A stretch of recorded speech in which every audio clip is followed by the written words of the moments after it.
Assalamualaikum warahmatullahi wabarakatuh. Alhamdulillah nahmaduhu wa nasta'inu wa nastaghfiruh wa na'udzu billahi min syururi anfusina wa min sayyiati a'malina. May yahdihillahu fala mudilla lahu wa man yudlil fala hadiya lahu. Wa asyhadu an la ilaha illallah wahdahu la syarika lah wa asyhadu anna sayyidana Muhammadan abduhu wa rasuluh. Allahumma salli wa sallim ala habibina wa syafi'ina wa maulana sayyidina Muhammad wa ala alihi al-mutahharin wa ashabihi at-tayyibin والتابعين لهم بإحسان إلى يوم الدين. اللهم يا ربنا بلغنا رمضان. اللهم يا ربنا بلغنا رمضان واجعلنا يا ربنا بشهر رمضان من العائدين والفائزين. أعنا على القيام والصيام واحشرنا يوم القيامة مع زمرة الصائمين. اللهم يا ربنا احشرنا يوم القيامة مع زمرة حبيبك سيدنا محمد وتحت لوائه. اللهم يا ربنا ارزقنا التوبة قبل الموت والشهادة عند الموت والجنة بعد الموت. أما بعد, kami cintai, yang kami muliakan para orang tua kami, saudara-saudari, adik-adik, para pemirsa, para pendengar dimanapun Anda berada. Alhamdulillah, kita saat ini sudah berada di bulan Sya'ban, pintu bulan suci Ramadan. Sebelum membaca kitab hikamnya Ibn Athaillah As-Sakandari dalam minggu-minggu atau sebelum memasuki bulan Ramadan, sangat tepat jika kita menghadirkan muqaddimah pembacaan kitab hikamnya Ibn Athaillah As-Sakandari berkenaan dengan bulan Ramadan dan apa yang hendaknya kita lakukan di bulan Ramadan, dan bagaimana kita memasuki bulan Ramadan, bagaimana tata krama kita dengan bulan Ramadan, dan juga kita harus mengorek-ngorek atau mencari atau meraba-raba hati kita sendiri, bagaimana kerinduan kita dengan Ramadan. Ada sebagian para kekasih Allah, suatu ketika dia terlupa tentang hari dan bulan. Tiba-tiba ada orang berbondong-bondong datang kepadanya, lalu mengucapkan, lalu bercerita bahwasanya ini ziarah setahun sekali yang kami lakukan menjelang bulan Ramadan. Tanpa sadar, kekasih Allah tersebut berderai air mata. Karena apa? Ramadan sudah dekat. Begitu rindu dan gembiranya dengan bulan suci Ramadan. Dan begitu juga para kekasih-kekasih Allah yang lainnya. Karena bulan Ramadan, di saat memasuki bulan Ramadan, kegembiraan menguasai hati mereka, terpancar dari wajah mereka, dan juga terbaca dari perilaku mereka. Karena perindu dan pecinta Ramadan yang menanti-nanti kedatangan Ramadan, yang mengerti keagungan Ramadan, keberkahan Ramadan, dan kemuliaan Ramadan, maka ia pun akan bersiap-siap di saat menjelang bulan Ramadan.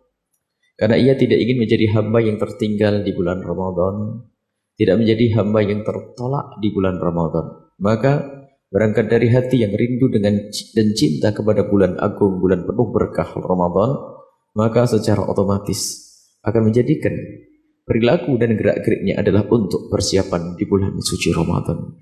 Dan sekarang bagaimana dengan kita? Jangan sampai kita masuki bulan Ramadan seperti orang yang tidak pernah kenal bulan Ramadan. Bahkan ada orang masuk ke bulan Ramadan seperti tidak Ramadan, dan keluar dari Ramadan pun seperti orang yang tidak pernah masuki bulan Ramadan. Itulah orang yang dijauhkan dari rahmat Allah, yang didoakan oleh malaikat dan diamini oleh Nabi Muhammad SAW. Maka kita harus tahu betul begitu agung dan mulianya bulan suci Ramadan. Nabi bersabda dalam hadis sahih riwayat Imam Bukhari, Imam Muslim, dengan bermacam-macam ungkapan yang berbeda-beda di antaranya man shoma ramadhana imanan wahtisaban ghufira lahu ma taqaddama min dhanbi. Barang siapa yang berpuasa di bulan suci Ramadan, berpuasa di bulan suci Ramadan menjadi sebab diampuni dosanya oleh Allah Subhanahu wa taala dari dosa-dosa yang telah lalu. Dalam riwayat dilanjutannya man qama ramadhana imanan wahtisaban, barang siapa menghidupkan malam-malam Ramadan imanan wahtisaban, karena yakin kemuliaan Ramadan, yakin dengan Allah, percaya dengan janji-janji Allah, wahtisaban, dan merindukan Allah, balasan dari Allah, ghufira lahu ma taqaddama min dhanbihi, akan diampuni dosa-dosanya yang telah lalu. Kemudian juga ada riwayat man qama lailatal qadar imanan wahtisaban ghufira lahu ma taqaddama min dhanbihi. Barang siapa yang menghidupkan malam Lailatul Qadar dengan penuh keyakinan bahwa malam itu malam mulia, malam 1000 bulan seperti disebutkan oleh Allah di dalam Al-Quran, dengan penuh keyakinan dan mengharap karunia, pengampunan dan pahala dari Allah, maka ghufira lahu ma taqaddama min dhanbihi wa ma taqaddama min dhanbihi, akan diampuni dosa-dosa yang telah lalu. Bahkan dalam riwayat wa ma ta'akhkhar, dan dosa yang akan datang. Artinya apa? Yang bisa menjaga bulan Ramadan khususnya menanti dan menghadang menyambut Lailatul Qadar, yang bisa menghidupkan malam Lailatul Qadar dengan ibadah, maka diampuni dosa yang lalu dan akan datang. Maknanya apa? Orang ini akan diampuni dosa yang lalu dan dosa yang akan datang akan dihalangi oleh Allah. Artinya apa? Akan dijauhkan orang tersebut dari berbuat dosa. Akhirnya dijauhkan dari berbuat maksiat, sehingga menjadi orang yang soleh, mudah melakukan kebaikan, mudah baginya untuk meninggalkan kemaksiatan berkat Ramadan yang mulia. Dan mari kita semuanya mulai detik ini, saat ini, ayo kita arahkan pikiran kita, hati kita dengan bulan suci Ramadan, bulan yang dirindu-rindukan oleh para kekasih-kekasih Allah. Belum lagi kabar gembira di bulan Ramadan dalam banyak hadis sahih. Kalau hadis tadi diriwayatkan oleh Imam Bukhari dan Imam Muslim, ada juga hadis-hadis yang lainnya yang masih banyak sekali bahasanya disebutkan kalau di bulan Ramadan ini Allah Subhanahu wa taala membuka pintu surga. Artinya apa? Ada bantuan dari Allah bagi para kekasih-kekasihnya, perindu-perindu Ramadan, untuk melakukan ibadah. Sehingga melakukan ibadah di bulan Ramadan ini beda. Begitu mudah. Membaca Al-Quran gampang, melakukan sholat gampang.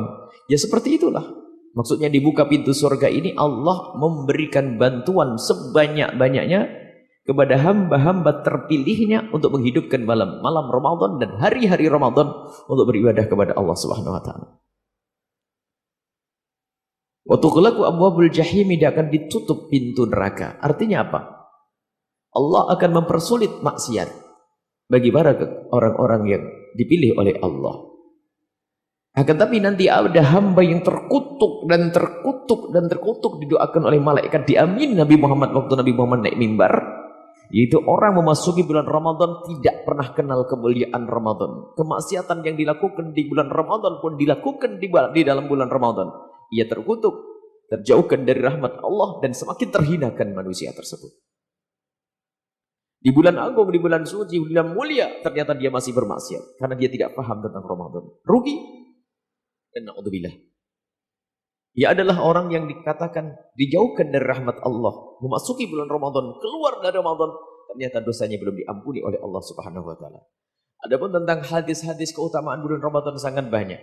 Dan di antaranya adalah hadis yang sangat panjang dari Sayyidina Salman Al-Farisi. Akan tetapi banyak sebagian dari hamba-hamba Allah yang pengen menjauhkan umat ini dari beramal baik, lalu bergegas mengatakan hadis ini dhaif, seolah-olah kalau sudah dikatakan hadis ini dhaif menjadi maudhu', menjadi hadis palsu, sehingga tidak perlu diamalkan. Dan ini juga problem. Sementara hadis yang diriwayatkan oleh Sayyidina Salman Al-Farisi yang akan kita hadirkan adalah dihadirkan oleh Imam Ibnu Khuzaimah dalam kitab sahihnya. Imam Ibnu Khuzaimah dalam kitab sahihnya. Bahkan bagi yang mengatakan hadis itu dhaif pun, ternyata kedhaifannya itu kembali kepada salah satu perawi yang namanya Ali bin Jut'an, dan dikatakan bahwasanya orang ini dikatakan lemah bukan karena dituduh sebagai pendusta, akan tapi lemah karena hafalannya tidak kuat. Jadi bagi yang mengatakan hadis ini lemah pun, lemahnya bukan karena lemah diduga pendusta perawinya, tapi karena lemah hafalannya. Jadi lemahnya bukan lemah yang parah. Bagi yang mengatakan lemah pun ternyata lemah yang masih bisa dipakai untuk digunakan untuk fadhail amal, untuk memacu hamba-hamba Allah untuk beribadah. Maka lupakan hamba-hamba yang mengatakan bahasanya hadis ini tidak bisa dipakai. Kita akan kembali kepada para muhadditsin. Al-Haythami mengatakan hadisnya orang tersebut, yakni Ali bin Jut'an, itu adalah hadis yang bisa dipakai, bahkan dikatakan hadis hasan. Bahkan sebagian mengatakan hadis sahih. Baik, biasanya nih di mimbar biasanya ada orang yang sok hebat lalu mengatakan hadis itu palsu, tidak boleh dipakai. Seolah-olah imam hadis hanya imamnya saja. Akan tapi banyak imam hadis yang lainnya mengambil hadis Sayyidina Salman tersebut sebagai hadis yang bisa dipakai untuk maju amal. Bahkan sebagian mengatakan hadis itu adalah hadis sahih. Bagaimana hadis Salman itu? Adalah waktu itu Sayyidina Rasulullah SAW, khutbahnya Rasulullah. Tidak akan kita baca semuanya. Karena ini adalah majelis hikam. Khutbahnya Rasulullah suatu ketika Nabi Muhammad berkhutbah, menyampaikan tausiah di hadapan umat beliau fi akhir yaumin min Sya'ban, di akhir hari Sya'ban. Faqala, dan Nabi bersabda, ya ayyuhan nasu, wahai manusia, wahai umat, qad adhallakum, telah dekat kepadamu, telah mendekat kepadamu, datang kepadamu syahrun azimun mubarakun, bulan agung, bulan yang penuh berkah, syahrun, satu bulan, fihi, yang di dalam bulan itu ada lailatun, satu malam, yang satu malam itu khairun min alfi syahr, lebih bagus daripada 1000 bulan. Maknanya yang bisa beribadah di malam itu seolah-olah dia beribadah lebih banyak daripada 1000 bulan. Syahrun itu adalah bulan ja'alallahu siyamahu faridah, bulan yang Allah mewajibkan puasa di dalamnya, wa qiyamul lailihi tatawwu'an, dan menghidupkan malam-malamnya dengan salat tarawih, membaca Al-Qur'an adalah satu kesunnahan. Man taqarraba fihi bi khaslatin minal khairi, barang siapa yang bisa melakukan di malam, di hari, di bulan Ramadan itu dengan satu bentuk kebaikan, apapun itu bentuk kebaikan, apakah senyum yang kau berikan kepada sahabatmu, atau sedekah, atau apapun pertolongan yang kau berikan kepada siapapun dari saudaramu, sahabatmu, kaman adda faridatan, seperti melaksanakan fardu. Semua orang mengerti bahasanya antara fardu dengan sunnah itu gak bisa dibandingkan. Kalau ini amal sunnah lalu ini amal fardu, bandingannya bagaimana? Bukan bandingannya. Bukan bandingannya. Amal fardu adalah amal yang luar biasa, sangat besar pahalanya di hadapan Allah, kewajiban. Dan ini semua amal sunnah jika dilakukan di bulan Ramadan seperti amal fardu di luar Ramadan. Kaman adda faridatan fi masiwahu, seperti orang yang melakukan salat, melakukan amalan fardu di luar Ramadan. 2 rakaat sunnah yang kita lakukan di bulan Ramadan pahalanya seperti salat fardu yang kita lakukan di luar Ramadan. Wa man adda faridatan fihi, barang siapa yang melakukan kefarduan di bulan Ramadan. Fardu ini macam-macam, bukan salat saja. Infak, sedekah, nafkah yang kita berikan kepada anak istri, apapun. Kaman adda 70 faridatan, seperti orang yang melakukan 70 kefarduan fi masibahu, di luar bulan Ramadan. Wa syahrus sabr, bulan Ramadan adalah bulan sabar. Bagaimana tidak sabar? Kita dilatih untuk menahan diri dari hal-hal yang semula boleh kita makan jadi tidak boleh, boleh kita minum jadi tidak boleh, melatih kesabaran. Wasabru thawabuhul bajannah, dan orang yang bisa sabar itu akan diberi oleh Allah surga. Wa syahrul muwasati, dan itu adalah bulan untuk kita saling mengerti dengan sesama, memberikan pertolongan. Ada takjil, kita beri makan, itu adalah muasah, yang kaya memberi pertolongan yang fakir.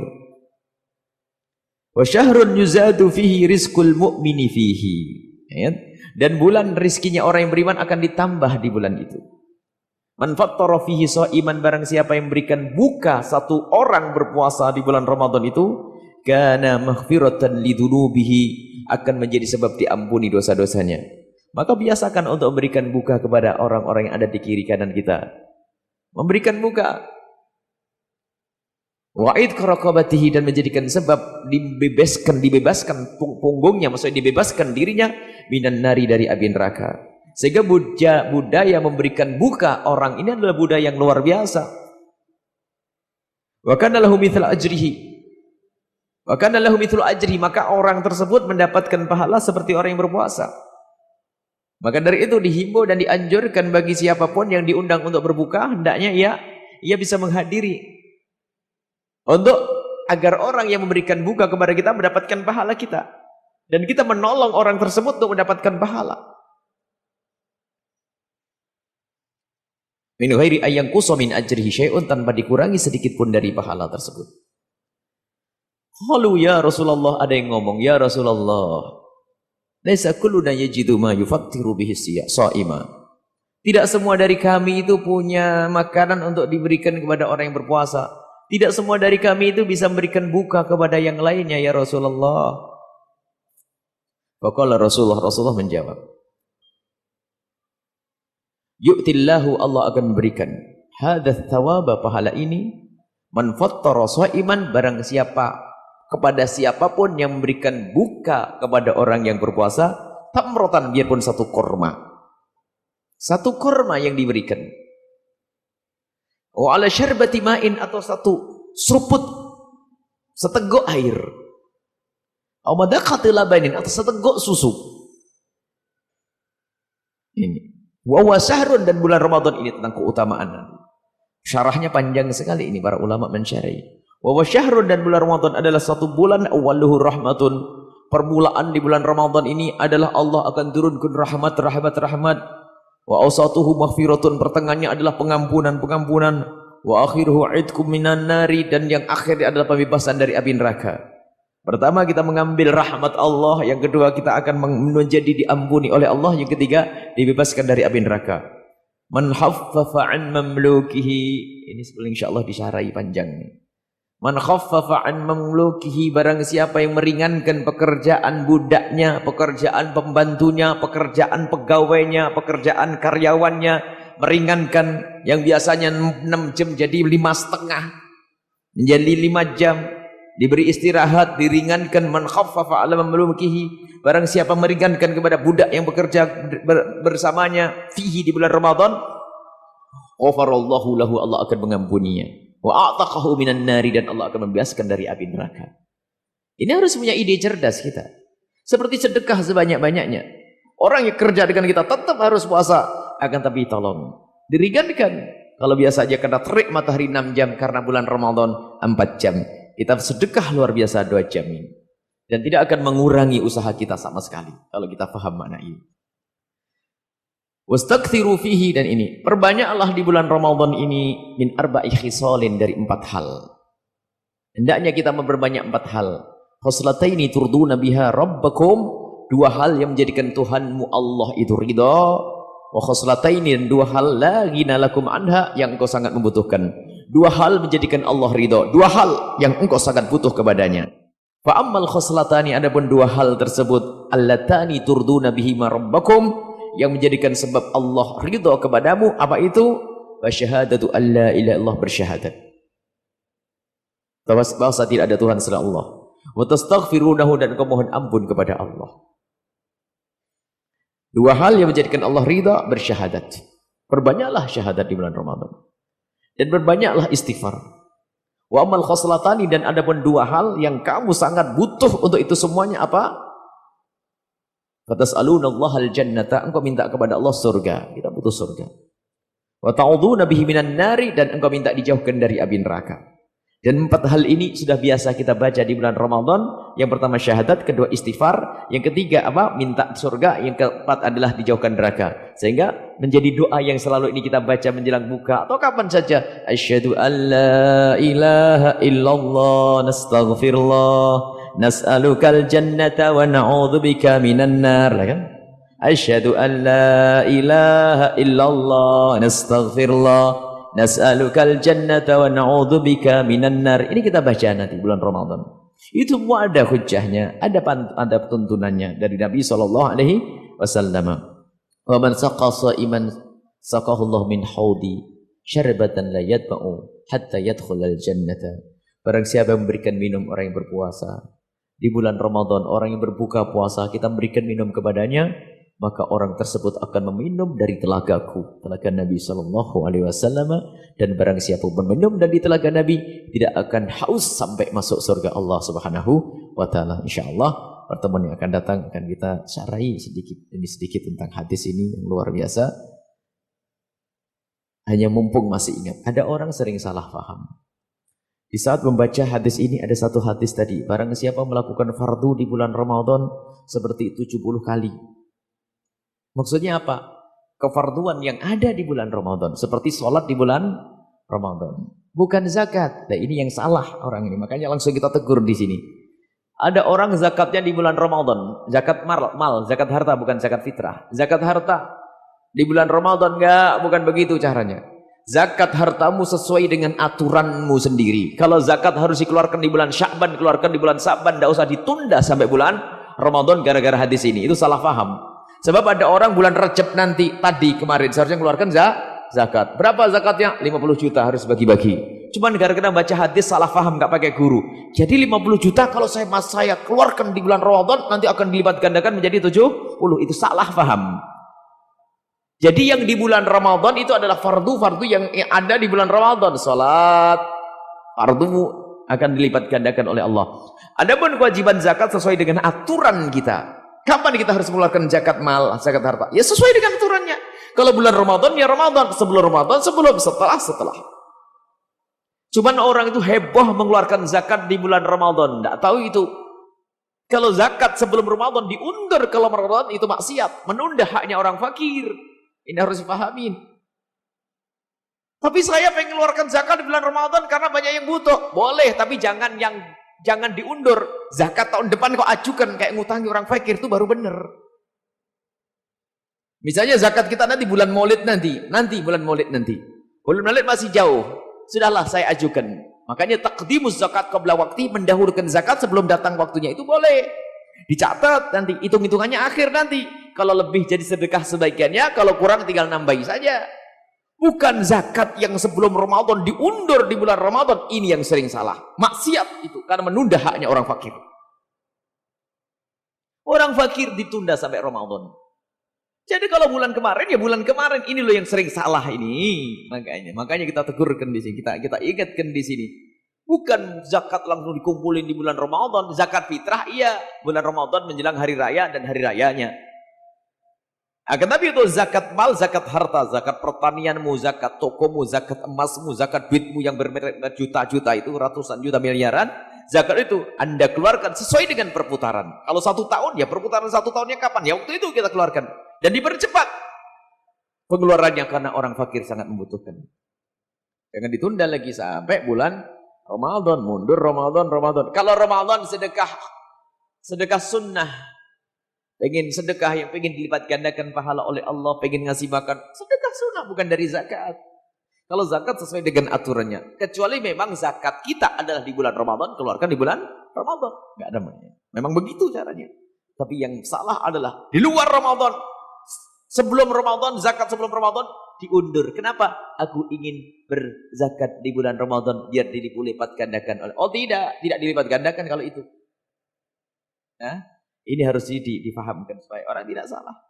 Baik, ini saja. Kita langsung kepada hikmahnya Ibn Athaillah As-Sakandari. Kita sudah masuk kepada hikmah yang ke-khamisah. Al-khamisah wal ishruna ba'dal mi'ah tsaniyah. 225. Qala al-musannif rahimallahu ta'ala nafa'ana Allahu bihi wa bi ulumihi wa bi ulumikum fi darin amin ila anqal. Alima annaka la taqbalun nushal mujarrada fadawwaqaka min dawaqiha ma yusahhilu 'alaika wujuda firaqiha. Ini masih berbicara tentang dunia yang selama ini kita geluti. Alimah Allah itu tahu. Annaka sesungguhnya engkau la taqbalu tidak akan bisa menerima an-nushal mujarrada nasihat Nasihat yang murni. Maksudnya nasihat murni itu nasihat yang lempeng begitu. Nasihat yang lempeng misalnya kalau nasihat TV kadang-kadang perlu begitu biar benar. Kita itu model-model begitu.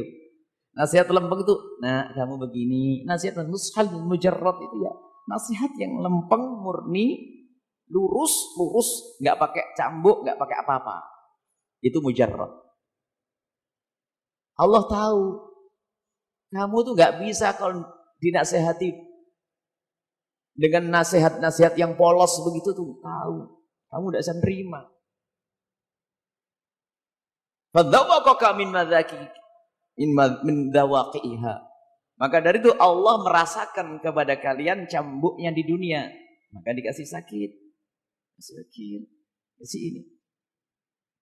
Mayusahidu agar mudah bagimu alaika wujuda firaqiha untuk berpisah dengan dunia itu. Yang diajak bicara oleh Ibn Atha'il As-Sakandari ini bukan orang yang wasilun, orang yang sampai kepada Allah yang tidak membedakan antara melarat dengan kekayaan. Seperti Sayyidina Abu Bakar Siddiq itu sudah tidak mikir apakah kaya atau melarat. Sampai mengatakan, aku itu akan dibawa kepada Allah dengan apa? Apakah dengan syukur atau dengan sabar sudah sama. Itu orang makom tinggi. Sehingga di saat diberi nikmat bersyukur, di saat beri ujian mana betul-betul sabar sudah. Dan tidak ada perubahan baginya. Jadi bukan berarti di saat diberi nikmat lalu ibadahnya kenceng, lalu diberi ujian, lalu berosot, nggak ada. Jadi sudah sama. Ini adalah pangkat tinggi al-wasilun ilallah, orang sampai kepada Allah Subhanahu wa taala. Tapi kita itu adalah as-salikun, kita itu masih merangkak kita. Kita menuju. Belum wasul, belum sampai kepada Allah, kita masih mujahadah, kita berusaha dan sebagainya. Dan tahu di dalam usaha kita itu ada gangguan yang lebih besar menuju Allah. Gangguan yang lebih besar adalah ya tempat kita berusaha ini. Kita menuju kepada Allah, tempat kita adalah di dunia. Dan ternyata di dunia ini kayak begini.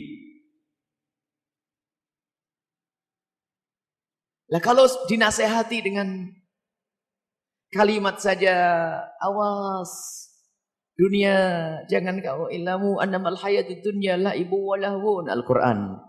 Ketahuilah dunia itu main, dunia adalah melalaikan, dunia itu adalah seperti main-main. Semua akan kau tinggalkan. Wazinatun hanya hiasan sesaat. Wa tafakhurun tempatnya orang berbangga-bangga. Bainakum wa takatsur dan seterusnya. Nasihat gitu ya, belum sadar. Nasihat Al-Quran banyak. Ya ayyuhan nasu inna wa'dallahi haqqun fala taghurrannakumul hayat dunya. Jangan sampai kalian tertipu dengan kehidupan dunia. Itu nasihat lempeng tadi, al-mujarrad tadi. Dikasih nasihat mujarrad Al-Quran, baca Al-Quran ya. Jangan tertipu dengan dunia. Wala yaghurrannakum billahil ghurur. Jangan sampai tertipu dengan dunia sehingga kita lupa kepada Allah. Itu adalah nasihat mujarrad Al-Quran. Sabda Nabi SAW, jauh dunia. Nasihat kiai yang menerjemahkan firman Allah, yang menjelaskan firman Allah dan sabda Nabi, jangan awas dengan dunia. Itu lebih bisa. Kita belum bisa nerima. Maksudnya apa?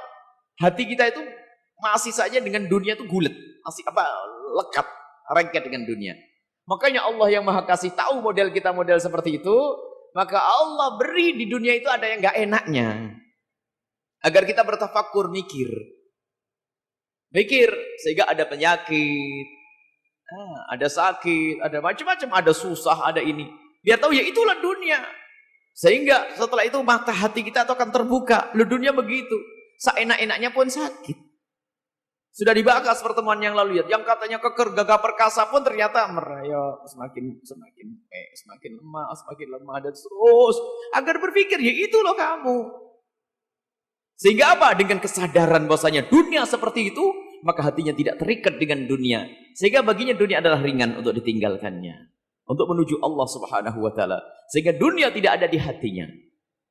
Itu yang diinginkan oleh Ibn Atha'il As-Sakandari. Dan dunia menggiurkan. Jadi ini bukan yang diajak bicara Ibn Atha'il As-Sakandari, bukan orang kafir yang tidak percaya akhirat. Dan juga bukan orang yang sudah sampai kepada Allah, yang baginya dunia adalah tidak akan menjadi gangguan sama sekali. Tetapi untuk kita ini loh, Yang sesaat harus sibuk dengan urusan uang, kerja, jadi duit, dunia dan seterusnya. Agar jangan sampai kita itu di dunia ini tertipu dengan dunia, maka Ibn Athaillah menghadirkan berulang-ulang hikmah yang serupa, hikmah dunia. Kenapa hikmah adanya bala, ada bencana? Allah bisa mengangkat bencana itu semuanya. Allah bisa menghilangkan sakit dari kita. Allah bisa saja mengangkat kalimat sakit dari hamba-hambanya. Bahkan mengangkat penyakit dari hamba-hambanya. Allah bisa mengangkat kefakiran dari hamba-hambanya. Tapi Allah berikan rasa sakit, berikan kekurangan kepada hambanya, ternyata untuk mengangkat hamba yang sadar. Biar tahu bahasanya inilah dunia. Maka di saat seorang hamba sadar bahasanya dunia itu seperti itu. Yang sehat bakal sakit, yang kaya bisa melarat, terus ada perubahan-perubahan. Sesaat ngantuk, sesaat ini, itulah perubahan-perubahan di dunia itu. Sehingga dengan kesadaran hatinya muncullah keimanan yang luar biasa. Dengan begitu maka dia akan semakin sadar bahwa sebanyak-banyak apapun dunia yang akan aku kumpulkan, yang aku kumpulkan itu pun harus aku tinggalkan. Dan setelah aku mati, aku tidak bisa mengambil manfaat. Belajar dari orang lain kenapa ada kematian. Kenapa ada orang yang sakit dan seterusnya. Ini biar belajar. Maka kita melihat itu semua untuk belajar untuk diri kita. Agar tahu bahasa dunia itu seperti itu. Ini Ibn Athaillah Sakandari. Diulang-ulang. Biar tahu bahkan. Maka hikmah adanya bencana itu adalah untuk mengangkat. Untuk mempercepat. Ini mayusahilu. Mempermudah bagi kita. Untuk apa? Di saat kita harus berpisah dengan dunia. Kita tidak akan berat dengan dunia ini. Karena hati kita sudah dengan Allah Subhanahu Wa Taala. Makanya antara dunia dan ridho Allah. Makanya terikat dengan dunia tidak akan sampai ridho Allah. Maka baginya yang melepas diri dari dunia, maka dia akan meluncur kepada Allah. Dan sudah dijelaskan melepas dari dunia adalah melepas dari hati. Sebab dunia itu selagi kita di dunia ya kita nempel dengan dunia. Sehingga ada orang yang namanya kaya itu gak bisa ditahan. Ada menikah mertuanya kaya, punya anak menantunya kaya, tetangganya kaya, ngasih hibah macam-macam ada. Orang kaya kayak Abdurrahman bin Auf, kaya. Sudah jatah itu semuanya. Biarpun mau menghindar, tetap dia harus kaya, karena dijatah kaya. Begitu sebaliknya si fakir. Akan tapi bagi orang wasilun sampai kepada Allah, itu tidak masuk hitungan memang. Di saat kaya dia tetap dekat kepada Allah, di saat fakir tetap kepada Allah. Tapi ini bagi kita ini yang menuju kepada Allah, sesaat sholat asar kita tertunda gara-gara toko kita. Sesaat Masya Allah khusyuk kita terganggu gara-gara uang kita, anak kita sakit dan sebagainya. Jadi yang suka terganggu, bahkan mungkin gara-gara untuk keluarga kita harus mengambil yang haram, urusan dunia. Ya ini loh kita yang seperti ini nih, diingatkan oleh Ibn Athaillah Sakandari. Sehingga bagi para kekasih Allah yang sudah sampai kepada Allah, ternyata musibah bagi mereka itu adalah nikmat. Ya ini kan gak masuk dalam kamus kita. Bagaimana musibah kok nikmat? Musibah ya musibah. Bagaimana musibah bisa menjadi nikmat? Ini ke kamus apa itu? Musibah ya musibah. Ada nikmah, ada nikmah. Ada bencana, ada karunia. Nah kalau musibah bagaimana menjadi karunia? Nah cara pandang ini. Sehingga para kekasih Allah Subhanahu Wa Taala itu kalau diberi oleh Allah sakit, ia sadar bahasanya sakit yang Allah berikan kepadaku tidak cuma-cuma. Karena dia sadar bahasanya Allah berikan sakit kepadaku karena Allah ingin mengampuni dosaku. Karena Allah ingin mengangkat derajatku. Karena Allah berikan kepadaku tabungan nanti pahala di akhirat. Sehingga tidak akan merasa resah dengan rasa sakit. Bahkan ada salah satu sahabat Nabi Sayyidina Imran ibn Husain. Ada salah satu sahabat Nabi 25 tahun sakit di atas tikar dari pelepah korma. Sakit dan sakit. Setiap orang melihat dia nangis. Dan beliau nangis. Setiap orang lihat rasa sakit. Segala macam penyakit. Akan tapi tampak dari wajahnya selalu ada senyum. Sampai saudara beliau datang kepada beliau. Ingin maksudnya.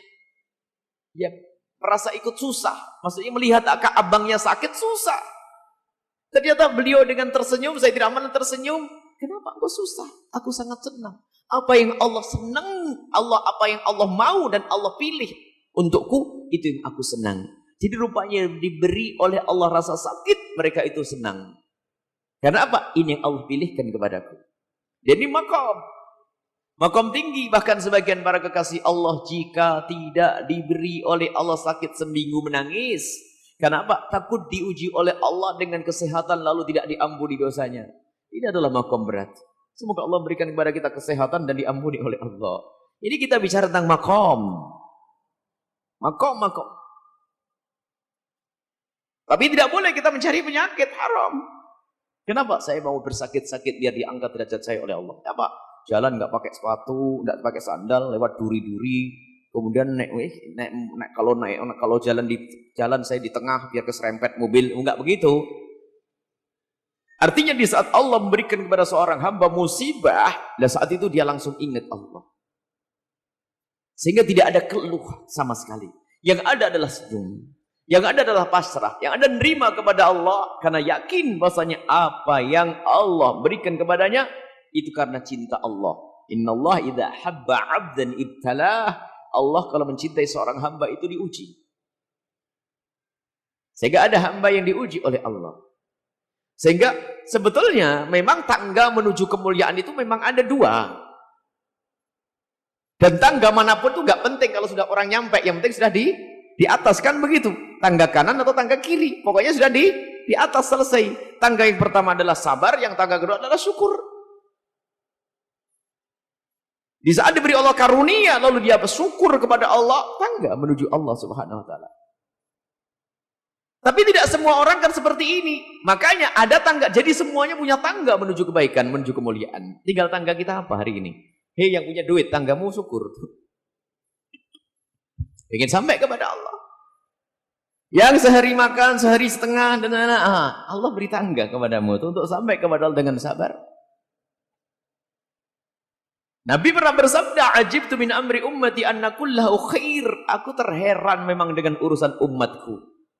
Semuanya baik dan ini tidak pernah ada kecuali untuk yang beriman. Apa itu? Diberi karunia, syukur, baik baginya. Diberi musibah, sabar, baik baginya.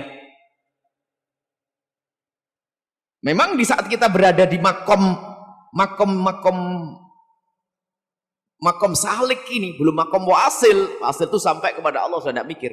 Kalau makom salik memang harus kita menata hati. Sehingga yang namanya musibah itu ternyata bagi kekasih Allah itu bisa menjadi nikmat.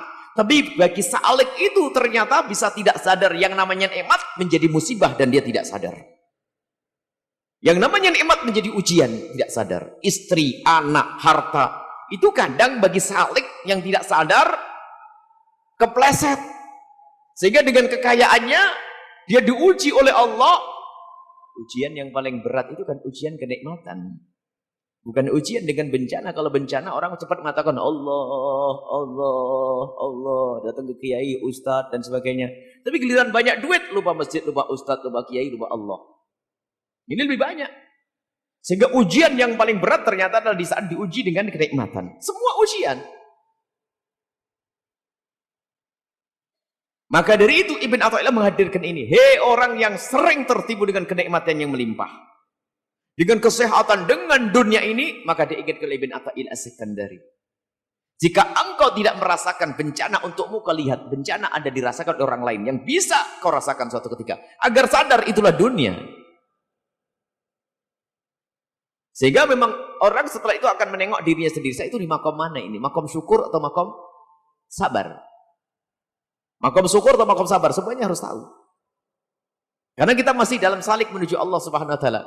Ya kalau sudah seperti Sayyidina Abu Bakar Siddiq, sudah ada itu. Kelewat itu semuanya. Nggak sabar, nggak syukur sama sudah. Karena apa?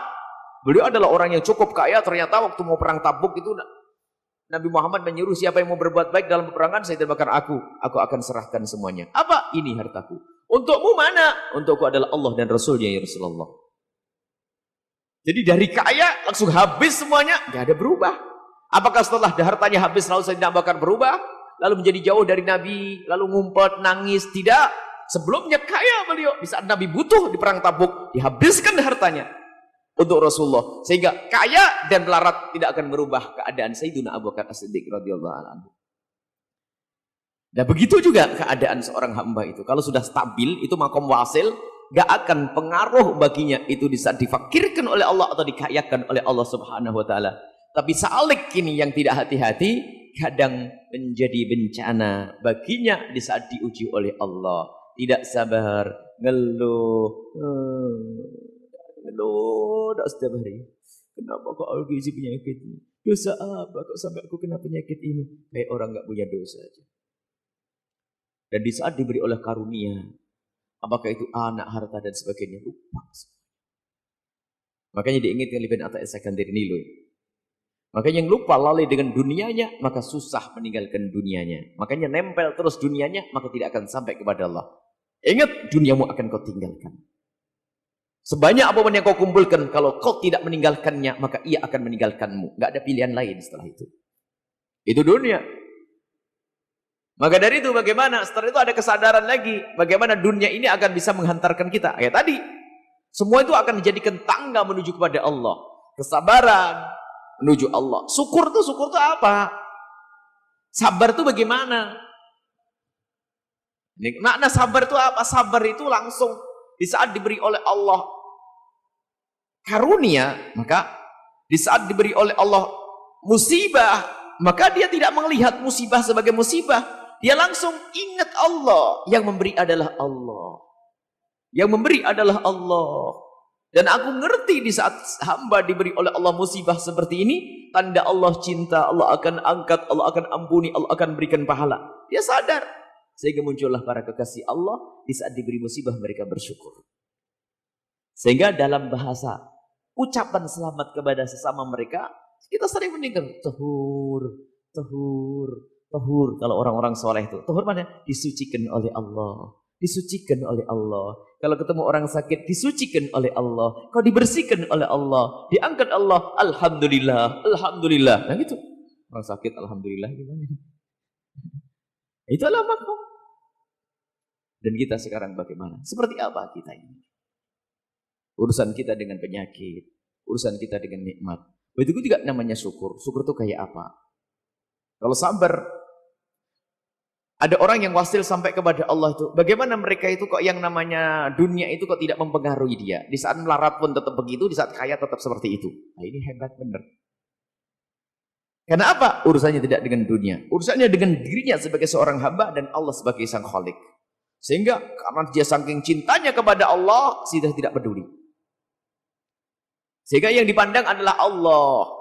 Kecintaannya kepada Allah, sehingga sebabnya kaum wasilin, orang yang sudah sampai kepada Allah, kok tidak tertipu dengan dunia itu karena apa? Karena apa? Yang pertama adalah mahabbah, kecintaannya kepada Allah. Allah, Allah, Allah sudah ada. Sehingga di saat dia diberi musibah pun, ingat Allah. Dikarunia Allah. Kecintaannya kepada Allah. Satu sisi, ada yang menjadikan sebab mereka sampai kepada Allah lalu lupa. Tidak peduli dengan apa yang terjadi padanya, apakah kefakiran atau kekayaan, penyakit atau sehat, musibah atau karunia. Mereka tidak mikir seperti itu karena apa? Mereka merasa dirinya seorang hamba. Jadi antara dua kemungkinan. Karena telah dikuasai oleh kecintaan yang luar biasa kepada Allah. Atau karena dia sudah merasa betul sebagai seorang hamba. Hamba itu hamba. Dia apa-apain pun diem. Hamba Allah. Terserah Tuhanku Allah memperlakukan aku seperti apa. Sehingga sampai sebagian para kekasih Allah itu sampai berkata, sudah aku tidak peduli seperti apa. Yang penting ridho Allah. Apakah aku nanti masuk neraka atau masuk surga? Yang penting ridho Allah. Nah ini kalimat yang keluar bukan main-main neraka. Jadi surga neraka tidak masuk hitungannya. Hitungannya adalah ridho Allah. Dan semua orang tahu kalau Allah ridha pasti dimasukkan surga. Terserah ini kaum-kaum tasawuf itu. Dan itu bukan main-main. Itu sudahlah yang penting ridho Allah. Ridho Allah terserah aku mau diapain. Seandainya aku dimasukkan neraka, yang penting Allah ridho. Ya nggak mungkin Allah ridho kepada hambanya lalu masukkan ke neraka. Cuman di saat dia memandu kasih dengan Allah, mengungkapkan kecintaannya kepada Allah, bahasa seperti itu. Bahasa cinta, Rabi'ah Adawiyah, para kekasih-kekasih Allah.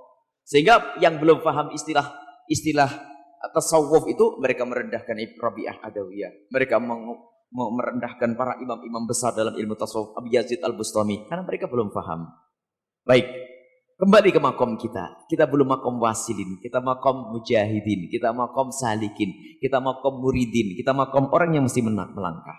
Sesaat malas bangun malam, sesaat ini kita banyak seperti itu. Bagaimana agar kita gugah? Hei yang kaya hari ini. Kita mulai dari yang kaya agar selamat. Ketahuilah kekayaan bisa menjadi ujian. Jika engkau tidak sadar, maka engkau tidak akan sampai kepada Allah dengan kekayaan. Terus bagaimana? Agar engkau bisa syukur yang benar, menggunakan kekayaanmu untuk kebaikan, infak dan sedekah yang sebagainya. Tambah keyakinanmu kepada Allah bahwasanya di sana ada surga. Berapa duit yang kau miliki hari ini? Jika engkau memiliki duit 1 miliar atau 100 juta yang engkau miliki, maka ketahuilah, jika kau tinggal dalam keadaan engkau tidak berbuat apa-apa, engkau mati, maka 100 juta adalah 100 juta, tidak ada nilainya untukmu. Ini. Akan tapi jika engkau sadar bahwasanya dari 100 juta ini harus aku bawa nanti ke akhirat, berikan kepada orang yang membutuhkan, masjid, pesantren, maka ini sadar. Karena apa? Berpikir bahasanya, ini akan aku tinggalkan ini yang punya duit. Yang punya duit. Jadi berpikir terus. Yang punya kekayaan. Siapapun bakal meninggalkan kekayaannya. Bahkan sampai ada orang yang subhanallah. Itu kemarin dibahas. Sudah kekayaannya melimpah ruah. Makan pun harus pilah-pilah. Makan pilah-pilah. Ada yang minum ini, nggak makan ini, nggak boleh. Semuanya dilarang. Itulah biar tahu dunia kemarin, Pak. Hikmah yang kemarin. Biarpun kita kumpulkan bertahun-tahun punya duit miliaran, triliunan, tak tahunya apa? Jatahnya sepiring itu pun dibatasi. Jangan ini, dagingnya sepotong saja. Ini minumnya gulanya kurangi. Awas.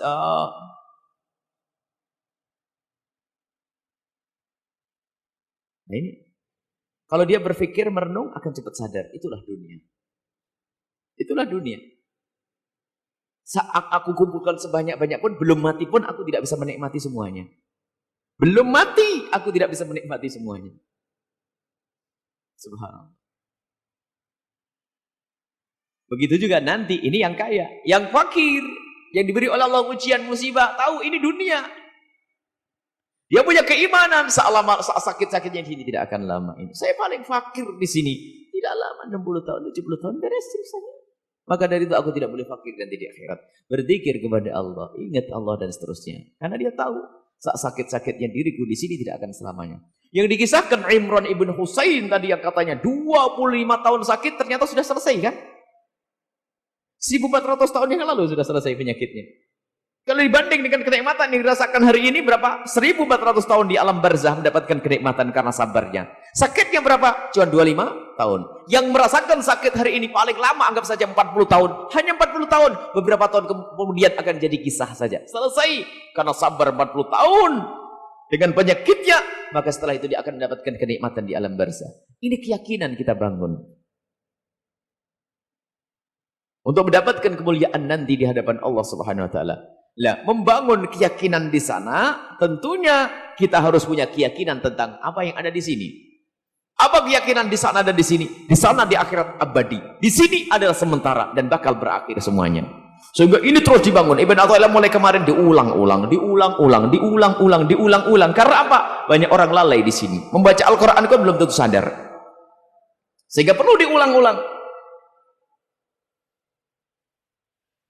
Setelah itu, ya nanti akan masuk bab selanjutnya. Oleh Ibn Allah akan dibawa nanti. Lihat selanjutnya indah. Sekarang ditata dulu. Bagaimana kita dengan dunia.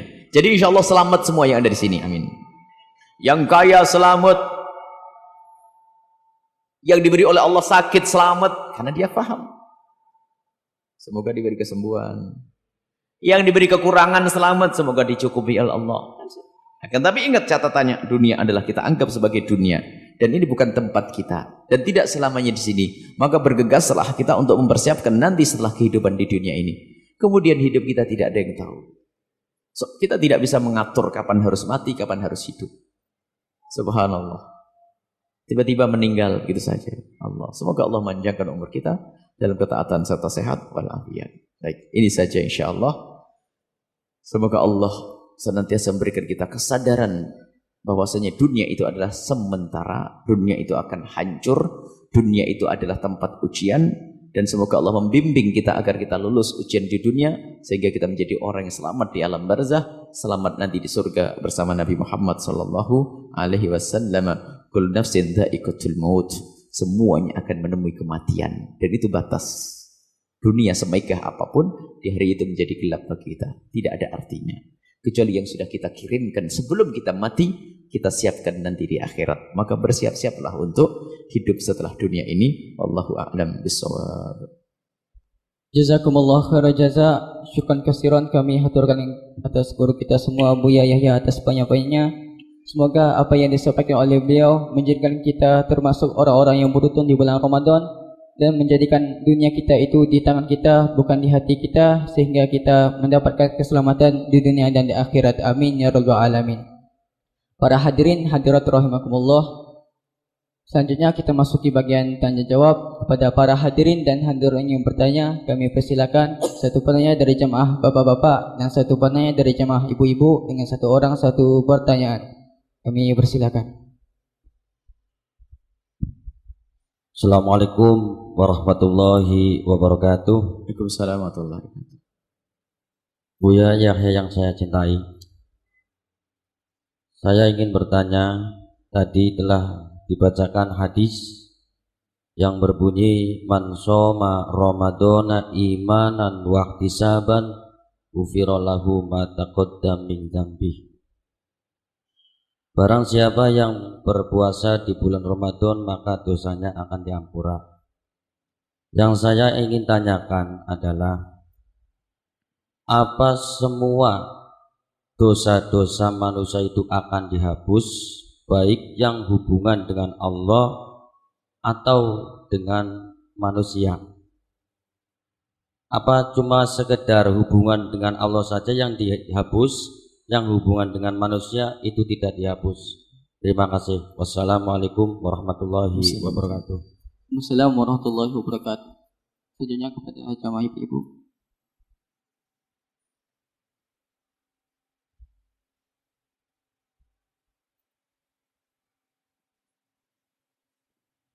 Assalamualaikum warahmatullahi wabarakatuh. Salam. Buya, ada yang dipertanyakan. Kemarin saya dengan teman saya membahas masalah ruqyah, dan teman saya itu pernah membaca dari artikel Facebook yang di situ dituliskan ada hadis yang barang siapa yang melakukan ruqyah dan yang diruqyah itu tidak akan masuk surga. Apakah hadis itu benar atau salah? Terima kasih. Assalamualaikum warahmatullahi wabarakatuh. Bismillahirrahmanirrahim. Pertanyaan yang pertama adalah tentang dosa apa yang diampuni oleh Allah di saat seorang hamba itu melakukan puasa di bulan Ramadan. Di sini para ulama menjelaskan. Yang pertama adalah yang diampuni itu adalah dosa-dosa kecil. Dosa-dosa kecil. Adapun dosa besar ada cara tobat yang khusus. Yang kedua adalah dosa kepada Allah, bukan dosa kepada sesama manusia. Kalau dosa kepada sesama manusia ada cara tobat khusus, yaitu dengan manusia. Ini. Tetapi ini adalah dosa luar biasa. Baru nanti makanya belajar di dalam ilmu pendidikan yang kita pelajari itu tidak sepotong-sepotong. Sehingga nanti ada bab kita bertobat dari dosa kepada sesama manusia. Bagaimana tobat dari mencuri, bagaimana tobat dari menggunjing, tobat dari ini semuanya. Itu urusan dengan manusia. Kemudian ini, tobat dari kepada Allah Subhanahu wa taala, mulai dari cara menutup aurat dan seterusnya. Dan nanti ada dosa-dosa yang diampuni oleh Allah, yaitu diantaranya ya ini, yang menjadikan kita diampuni oleh Allah, kita melakukan sholat 5 waktu, kemudian juga puasa di bulan suci Ramadan. Ini menjadikan diampuni dosa-dosa kecil kita oleh Allah Subhanahu wa ta'ala. Kok cuma dosa kecil? Dosa kecil pun kalau tidak diampuni kita masuk neraka nih. Jangan main-main tentang dosa kecil ini. Nah, Masya Allah ini ya. Jadi dosa biarpun dosa kecil ya mengerikan. Adapun dosa besar itu adalah dengan cara tobat khusus. Kalau misalnya tobat khusus disesali, itu disesali, berjanji tidak mengulangi dan seterusnya dan seterusnya. Nah ini kemudahan dari Allah Subhanahu wa taala. Dan dosa kecil ini jarang kita sadari karena dianggap kecil. Padahal dosa kecil itu kalau kita entengkan menjadi gede karena kesombongan hati kita. Tapi alhamdulillah, insya Allah kita tidak menyombongkan dosa kecil. Hanya mungkin kita kurang sadar saja. Maka di saat kurang sadar inilah kemurahan Allah diampuni di bulan Ramadan. Coba misalnya sepintas ngelihat aurat. Dikatakan dosa kecil, aurat. Sepintas aurat. Tapi kalau dosa kecil terus-menerus jadi gede. Atau diremehkan, ya cuman begini aja gak apa-apa. Jadi gede itu. Tapi selama ini kan kita tidak sombong waktu melihat aurat sepintas-sepintas itu ya. Kita ngeliat, kita ngerti. Mungkin belum sempat istighfar. Oh ada, ini ada. Oh ngeliat itu. Dosa. Kapan diampuni oleh Allah? Di Ramadan seperti ini. Kalau tidak, bakar nanti neraka. Alhamdulillah ada Ramadan. Tapi jangan sampai kita ngomong gini aja kok haram dulu. Oh neraka itu. Jadi gede dosa itu. Maksudnya loh yang sering selama ini kita lihat ya, ada dosa berceceran itu di mana-mana, lihat ini, lihat itu, ngomong ini, ngomong itu dosa kecil. Tanpa kesombongan di hati kita. Kalau sombong dosa gede itu namanya. Bermaksiat dengan kesombongan itu baik. Jadi dosa-dosa kecil itu akan diampuni oleh Allah Subhanahu wa taala. Masa ruqyah ada riwayat tentang itu, hadis sahih bahasanya ada sebagian ruqyah tidak syar'iyah. Dan itu adalah termasuk jenis kesyirikan. Dalam hadis tentang al-ainu haqqun itu ada ruqyah. Tapi ada ruqyah syar'iyah. Ruqyah itu pengobatan. Di antara dengan membaca doa-doa riwayat hadis Imam Bukhari Muslim meriwayatkan ruqyah syar'iyah. Makanya kalau sudah utuhan ruqyah itu jangan aneh-aneh sudahlah. Enggak usah ngomong ketemu jin 5.000 tuh. Ruqyah syar'iyah ada datang dengan membaca ayat-ayat syifa, membaca ayat Al-Quran termasuk baca surat Al-Fatihah. Seperti satu riwayat Nabi SAW bersama sahabat Nabi mau masuk satu kampung. Enggak boleh masuk. Akhirnya tidak masuk. Ternyata ketua kabilahnya, ketua sukunya sakit. Cari obat enggak ketemu. Ada ide dari dalam sana, barangkali orang yang ada di luar nih, rombongan sahabat Nabi ini, barangkali orang di luar itu punya obat. Ada salah satu sahabat Nabi yang ketemu dengan utusan dari kepala suku ini, sok tahu. Oh, saya punya obat. Oh, ini pengen masuk aja ini. Saya itu apa? Ya, obat disembuh. Gara-gara sembuh, maka diundanglah, disiapkan makanan. Para sahabat ini bakal bingung. Tadi gak boleh masuk, sekarang kok jadi boleh masuk, lalu suruh makan. Kenapa? Yang tadi ngomong, tadi saya masuk ke dalam. Lalu apa yang kamu lakukan? Mereka minta obat. Terus, ya saya obati. Apa yang kamu lakukan? Aku baca bismillahirrahmanirrahim sampai selesai baca Fatihah. Para sahabat Nabi hati-hati. Jangan-jangan ini dilarang oleh Rasulullah. Ternyata disampaikan kepada Nabi SAW bahwasanya ada salah satu dari sahabat kita membaca Fatihah untuk orang yang sakit dan sembuh. Bagaimana Rasulullah? Nabi Muhammad, innaha la ruqyah. Itulah ruqyah. Membaca ayat dan sebagainya. Enggak usah aneh-aneh. Ada jin 2000. Ular. Cerita, saya pernah dengar ada ularnya. Ular. Ceritanya kayak serius. Sudahlah kalau bohong jangan terang-terangan di sini. Enggak malu bohong. Saya melihat ada ularnya. Saya aja enggak ngelihat, enaknya enggak ngelihat. Kasihan gitu. Enggak usah aneh-aneh. Ruqyah. Memang makanya ada ruqyah tidak syariah adalah Pak dengan doa qomat kamidnya dukun yang enggak jelas ya. Doa yang disanjung adalah mungkin dewa-dewi dan seterusnya. Tapi ruqyah syariah yang diajarkan Nabi SAW yaitu dengan baca ayat-ayat Al-Quran. Maka tinggal siapa yang ngobati. Cirinya ruqyah syariah enggak aneh-aneh. Tidak aneh-aneh. Di antara baca Al-Fatihah, surat Al-Quran, beberapa ayat suci Al-Quran, ada ayat-ayat ruqyah yang dibaca oleh Nabi SAW, muawwidhataini dan sebagainya. Ada beberapa ayat Fatihah, muawwidhataini, ayat kursi, itu dibaca untuk kesembuhan. Maka dengan begitu ini ruqyah syar'iyah dan tidak ada embelan yang macam-macam. Selesai. Jadi betul ada kalau ada yang berkata bahasanya itu adalah itu hadis sahih tentang ruqyah yang tidak diperkenan Nabi SAW, ada ruqyahnya jahiliyah yaitu apa? Dengan menggunakan menyebut nama-nama selain Allah Subhanahu wa taala, itu adalah termasuk jenis kesyirikan. Wallahu a'lam bissawab.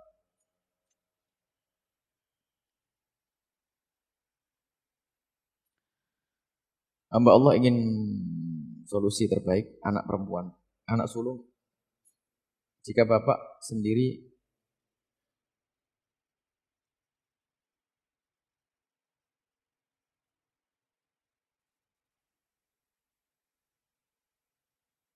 ini permusuhan antara anak dengan bapak ini. Anak perempuan sulung usia 25 tahun sekarang ini. Jika bapak atau orang tua memiliki prinsip tidak ada kata maaf bagi anak. Apapun bentuknya, karena sudah dibicarakan. Orang nyambung itu. Jika sedang marah dan berargumen, menyatakan kata maaf tidak ada pernah. Kata beliau merasa lebih tua dan saya anak. Mohon doa. Baik, Oh ini kayaknya orang tua. Kalau sudah marah sama anak, nggak ada maaf. Itu orang tua yang tidak baik, yang tidak memaafkan anaknya. Cuman kadang perlu ditanya, apa sih kesalahan anak? Kesalahan diulang-ulang berarti anak yang kurang ajar, bandel. Sehingga sampai bahasa orang tua bukan tidak maaf yang sesungguhnya, hanya ngancam. Tidak, aku tidak akan maafkan kamu karena apa? Ini yang ke-10 kali. Ini jadi dilihat dulu, kita tidak tahu siapa. Jangan-jangan anak sulungnya yang bandel atau bapaknya tidak punya agama. Akan tapi wahai para ibu, bapak, sebagai orang tua, jangan sampai punya kalimat kotor untuk anak-anak kita. Seperti doa itu. Saat marah-marah kita untuk anak kita, doakan dengan doa yang baik. Jangan doakan dengan doa celaka. Takut diamini oleh malaikat. Takut dapat waktu taufik, waktu yang disitulah dikabul doa kita oleh Allah Subhanahu wa taala. Dan guru dan orang tua itu memang semestinya kalau dia sadar akal sehatnya tidak akan mendoakan jelek kepada murid dan anaknya. Masa ada guru bilang kau kualat nabi tidak manfaat ilmumu? Nggak ada guru ngomong gitu tuh. Saat marah-marahnya guru tidak akan ngomong begitu. Masa seneng muridnya ilmu yang nggak manfaat? Kayaknya guru yang keblinger ini. Saat marah-marahnya guru tidak akan ngomong begitu. Kamu ini kurang ajar sama saya, nggak manfaat ilmumu. Kalau guru bener rugi wong ngajar 8 tahun kok tidak manfaat ilmunya, kan mikir dia seharusnya kan? Hah? Makanya di saat tidak berpikir seperti tidak punya akal. Makanya seperti orang gila biarpun guru. Orang tua pun demikian. Hendaknya para orang tua itu menjaga, lihat itu anakmu, buah hatimu, lihat. Buah cintamu, itu anak, masa depanmu di akhirat. Lalu kok muncul itu kalimat-kalimat kotor untuk anak, tidak akan muncul karena tadi akalnya orang tua yang sudah nggak benar lagi. Bahkan orang tua, begitu baiknya orang tua sampai anak itu jahat kayak pun masih doakan yang baik. Biarpun doa itu nggak akan nyambung kepada anak yang durhaka. Nggak akan nyambung kepada anak yang durhaka. Akan tapi memang kadang orang tua yang tidak terdidik, marah, dendam sama anak, mensumpah anak dan seterusnya. Jangan disumpah anak. Jangan dikutuk itu anak. Kita doakan dengan yang baik apa sih? Doa yang baik menyentuh hati. Lalu kutuk marah, dendam dikutuk begini. Maka pendidikan ini semuanya perlu pendidikan. Wahai para orang tua, semarah apapun kita, jangan sampai keluar kalimat kotor kepada anak-anak kita. Kalau orang biasa mengutuk anaknya itu dijamin mengutuk orang lain sangat gampang. Sudahlah, itu memang lidahnya lidah kotor itu. Kalau seanaknya sendiri kan anaknya lahir dari perutnya. Besar dari tulang punggungnya, yakni dari usaha jerih payahnya. Lah kok tiba-tiba dikutuk, pasti ini. Dan memang ada ibu-ibu semacam itu. Doain yang jelek, kamu awas ya ini. Kadang-kadang kamu.